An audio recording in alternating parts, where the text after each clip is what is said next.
Hey friends, I am so glad that y'all are back with me another week here on YouTube.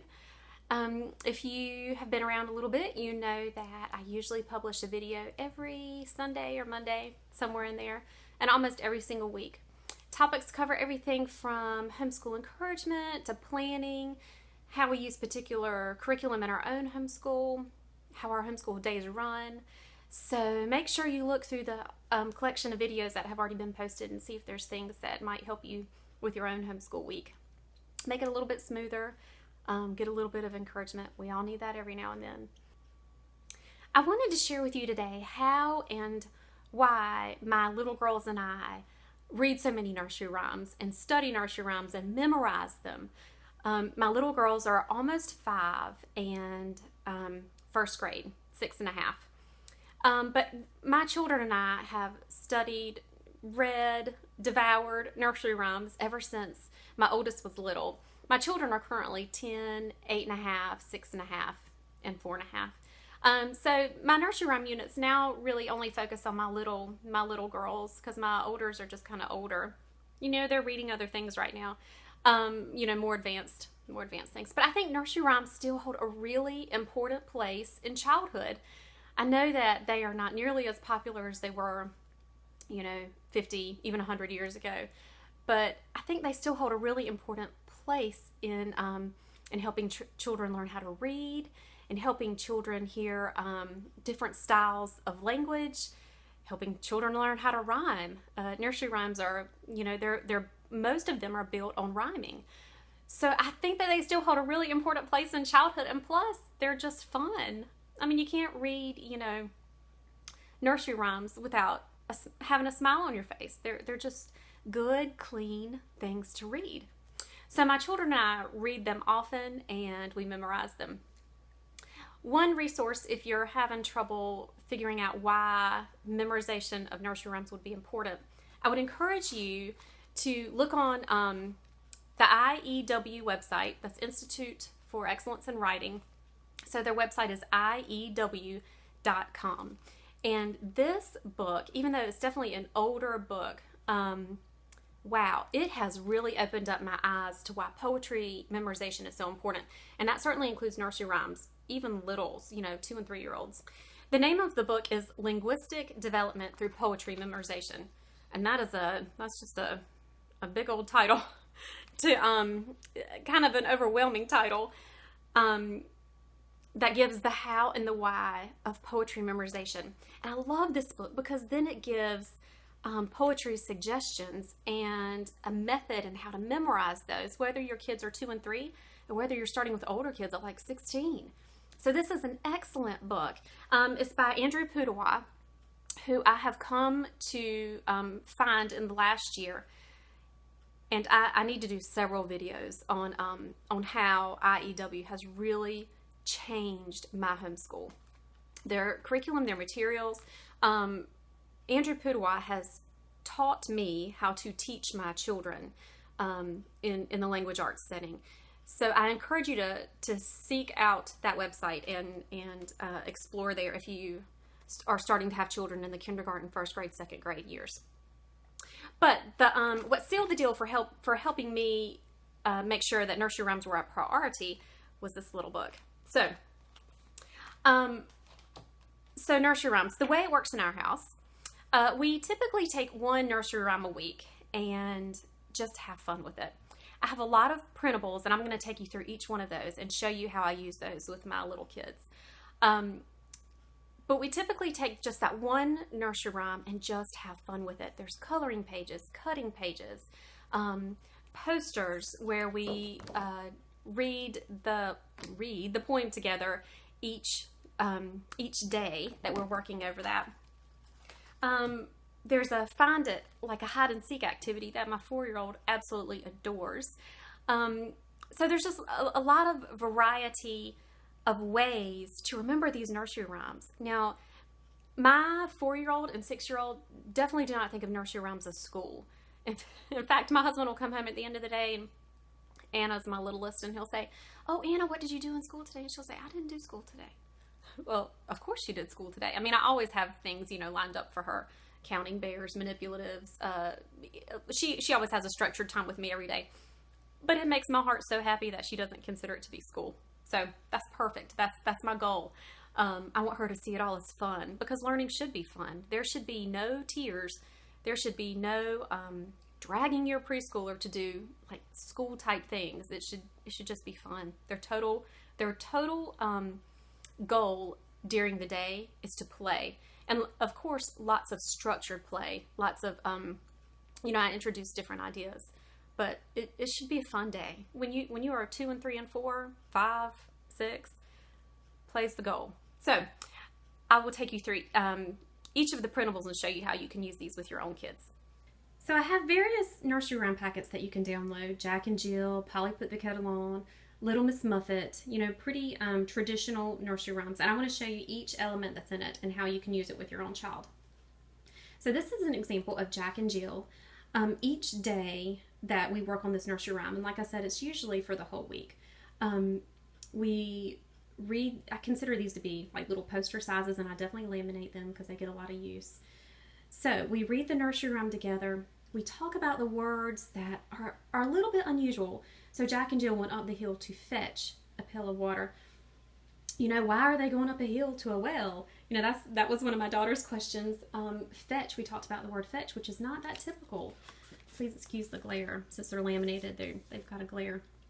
So Jack fell down and broke his crown. Tumbling. Those are all good words that we can talk about together. And so I will mention what each word means the first day or two. And then I'll definitely ask questions. Oh, Anna, remind me what crown means. I can't remember what that means. They'll say, oh, Mama, it means his head. So in the Jack and Jill one, I added in the second verse of Jack and Jill, which is interesting. Caper. What an interesting word. Trot.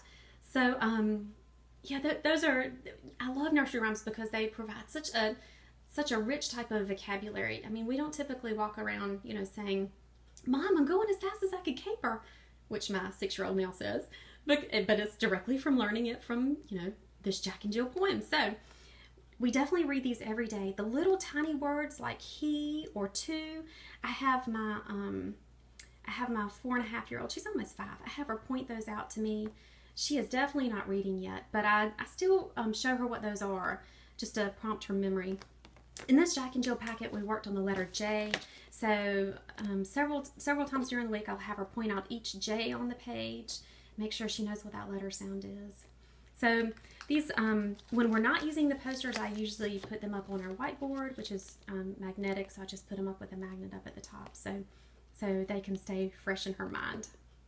Another activity that you'll find in that nursery room packet is the sequencing cards. And this is by far my children's favorite. Even my 8 and 10-year-old do this with us. After we finish our Bible time in the morning, we get out the cards, and each person takes a couple of cards, and so we all say the nursery rhyme together. And I usually put these on popsicle sticks, so you can just easily hold it up.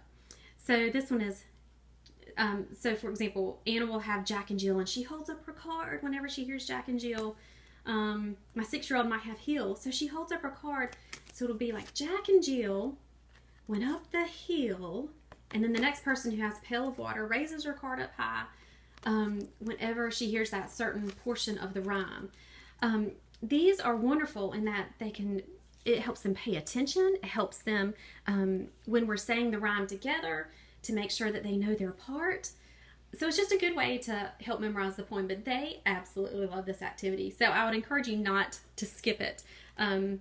I print these on cardstock and laminate them because they just get a lot of use at our house.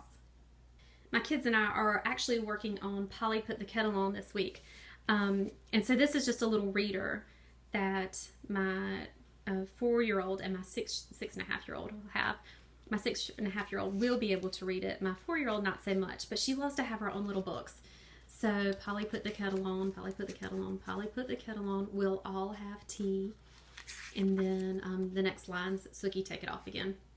And it goes through the rest of the rhyme. And then at the back it has these pages, I can read. And these are the simple words that are in the rhyme. Polly Put the Kettle On is also a great time to talk about contractions. I'll do that with my 6-year-old. That a contraction, is a shortened version of 2 words. And It has a good example of they've and will. So Polly Put the Kettle On, this particular packet is going to focus on the letter P. So in addition to reading it to me, which we know she's really memorized, my 4-year-old will look at all the P's. She'll find all the P's on each page. And she'll also do that with some other pages that I have for her that I'll show you. In each nursery rhyme packet, there's also a coloring book, and this is the Jack and Jill coloring book. And this is my 6.5-year-old's, and she had disobeyed me. So she wrote me a note that said, "I'm sorry" on the front, which I think is so cute.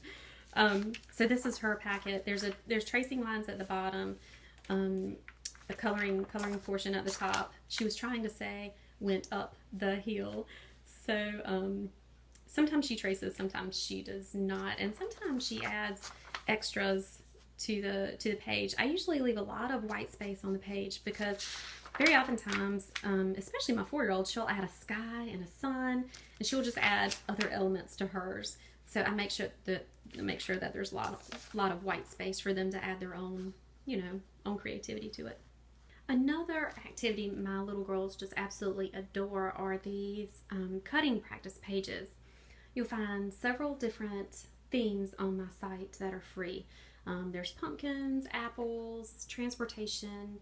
Oh, that's a great set. Let's see what else. Valentine's Day. But there's a set of, I think, 10 or 12 included in the Nursery Rhymes packet. So there's a bottom portion that you cut off, and then you cut along the dotted lines to make puzzle pieces. And then your child will glue those puzzle pieces back into the square according to that picture, which they can see here if they needed to use it. Each page has a different configuration of lines, so each puzzle is different. My girls think these are just the best things ever. It definitely works on their scissor skills, gluing, reasoning to put shapes back together, so I just love these. My youngest daughter is 4.5, and sometimes she has trouble cutting out the actual box. It's just a lot of paper for her. It's not that she has trouble, I think it's more that she gets fatigued with it. So very oftentimes I'll cut off the bottom of the page, I'll cut out the actual rectangle, and then she cuts against the dotted lines and glues it back together. But if you have a younger child who struggles with scissor skills anyway, cut out everything except maybe one little place and let them cut that, and then they can glue it back together.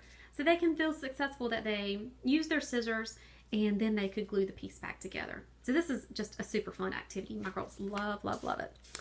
I wanted to show you a few other things that are included in the printable packet with Nursery Rhymes. This set, there's almost always a counting set and a beginning letter set. These numbers are at the bottom of the page. You cut off the numbers. Your child counts how many pictures, and then they glue them, glue the right number in the spot. You can see that I had a typo here, which my daughter found. It'll be fixed in your copy.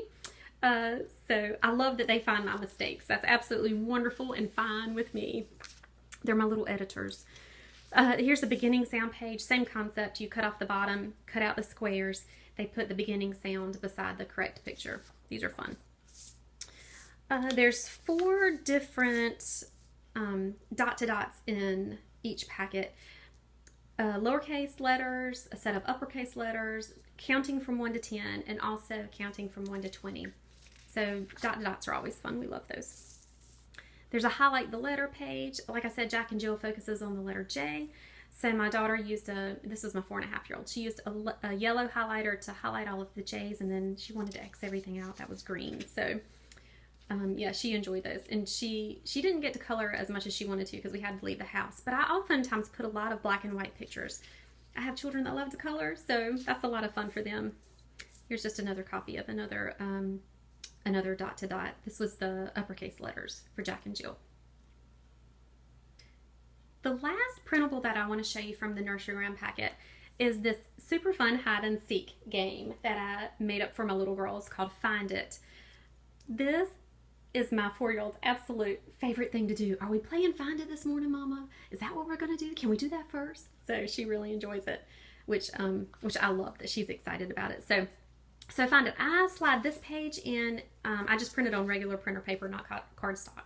And I put it in a plastic page protector because this page is used over and over again. It doesn't look very vivid because I printed it in draft mode. That's one way I save on printer ink. Lots of things I only print in black and white on draft. This one, since these are in color, I wanted this to be in color also. But it's just on draft. So, you know, sometimes draft looks like wavy images, or wavy lines within the image, but, you know, she'll be able to figure it out. And it saves me on printer ink. So there are 3 sets of these cards, 6 images, 6 pictures in each set. And so the way this works is you had one set of the cards in a room.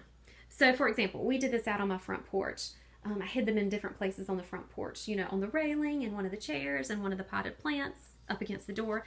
And then she comes outside and she finds each card. Now she gathers her little card. She comes over to this, which is on the little table, and then she has these number cards. And she has to determine how many images there are on the page. Well, on this page, there's 6. So she has to find the correct picture, which is here, and then put her number 6 there. And she's going to do that for all of these. So she'll find the number 3, she'll find the heel with the whale, and then she'll put a number 3. Each of the 3 sets of cards has a different number of images. So on a different card, there'll be, you know, 8 heels. And so then she'll find the number 8, and she'll do the find a page all over again. So that's why this needs to be in a page protector, because it's going to get a lot of use. I didn't laminate these, though we probably could because we use them a lot. It's helpful to have 2 sets of numbers. You don't have to, but these numbers are included in the last page of the packet. It is helpful to have those. But this is just the best. So go out to your front porch, or had one set in the kitchen, or had one set in the den. But I suggest only using one room to hide the sets if you're doing this at home. I also have some great detailed instructions if you're a classroom teacher and you want to use this as one of the centers in your classroom, or if you want to use this as a whole class project. You know, if all your kids want to hide and seek, you know, at the same time. So I have some good suggestions included in the packet. Make sure you read the notes that I've included, because I think you'll value those suggestions and can use those with your own kids, whether you're in a homeschool or school setting. So the last thing that I want to tell you about nursery rhymes are my 2 favorite nursery rhyme books. And there are tons of them at the library. You will find just a ton of them. I've read a vast majority of those to see which are my favorites. But I have 2 absolute favorites. And you'll find these linked to the post. You can certainly get them at your library and check them out and see if they are your favorites too. But I would really encourage you to have just a good, rich nursery rhyme book at your house that you can pick up anytime. You don't have to return to the library. I'm a big believer in having a rich and diverse home library for my children. I want books to be at their fingertips. They're never going to learn to love them if our house isn't saturated in books, which it is. You know, we have a pretty tight budget, so I'm picky about what I buy, but nursery rhymes are on that list. So here are my 2 favorites. This one is Richard Scarry's Best Mother Goose Ever. Love this book. I love anything by Richard Scarry. His language, his pictures, his vocabulary that he introduces in books, just so rich, and I love it. And we have a lot of, now I realize that Richard Scarry is more like from the era when I was little, but my girls have just fallen in love with Richard Scarry. So this book was actually given to us when before my oldest was born. It was at a baby shower, and I'm so glad we got it. And in fact, I have to have the binding repaired. We've read it so many times, it's fallen out of the binding. So you can get a feel for what the pictures look like. This one's Polly Put the Kettle On. Old Mother Hubbard, Tom Tom the Piper's Son. This has a great variety of what's considered more old-timey type nursery rhymes, and I definitely want my children to know those. So this is an absolute top choice. My second favorite is favorite nursery rhymes from Mother Goose. And the illustrator is what I love about this one. The illustrator is Scott Gustafson. Love these illustrations that go with the poems. My favorite one is, let me show it to you, is The Crooked Man. And I wasn't familiar with this nursery rhyme before reading it in this book. But the rhyme goes, there was a crooked man and he walked a crooked mile. He found a crooked sixpence against a crooked stile. He bought a crooked cat, which caught a crooked mouse, and they all lived together in a crooked little house. My kids love this poem. But what makes it so neat is that the illustrator drew everything in the picture to be crooked. He drew his beard to be crooked, his cane is, his shoes are, the house is. So we just have the little mouse's tail. So we just have the best time to see who can find the most crooked things. And just the illustrations in general are just gorgeous. So see if these two are at your library. And I would encourage you to buy a good quality Mother Goose Nursery Rhyme book. You will not be disappointed, and your kids will read it over and over and over. So I'm so glad that you joined us for Nursery Rhymes today. If you have any questions, where to get started if you didn't feel like you learned everything you needed to know from this video, you can always email me. It's mama, M-A-M-A, at mamaslearningcorner.com. Yes, please email me. I'd love to get back with you. It might take me a day or two, but I will definitely get back to you. And there's so many resources for preschoolers all the way up to 2nd or 3rd grade at Mama's Learning Corner. I'd love to see you there. 400 plus printables, lots of homeschool encouragement, many book suggestions. So there's many resources for you, whether you're a homeschool mom or a teacher in a traditional classroom or a grandma who keeps your grandchildren during the day. Lots of good resources there. So I look forward to seeing you. Thanks.